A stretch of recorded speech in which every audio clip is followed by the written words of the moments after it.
síčky řeka, kdo ví, co nás dva ještě čeká. Z kořápky ořechů plují si bez dechu s nákladem vzpomínek na celý rok. Škudery bez třídění, dobrý neřídí, se tam jen kamínek pohladí bok. V domovském přístavu byly i nebyly, časy byl do těla příkulost chyb. Ještě je naděje, že je noc přiměje, cestou mě naučit i řeči ryb.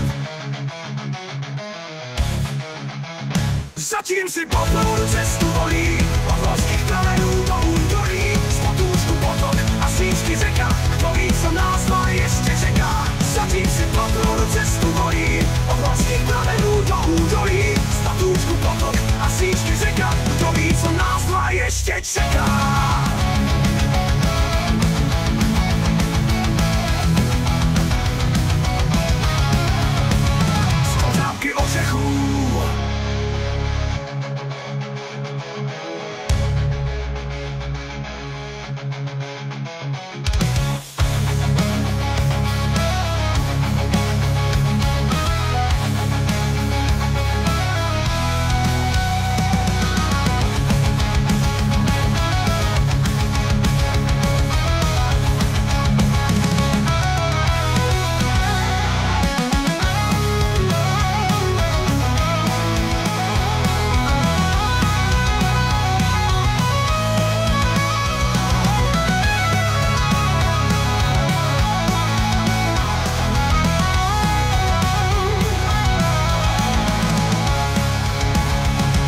Si poplul cestu volí, od horských pramenů do údolí, z potůčku potok a síčky řeka, kdo ví, co nás dva ještě čeká. Zatím si poplul cestu volí, od horských pramenů do údolí, z potůčku potok a síčky řeka, kdo ví, co nás dva ještě čeká.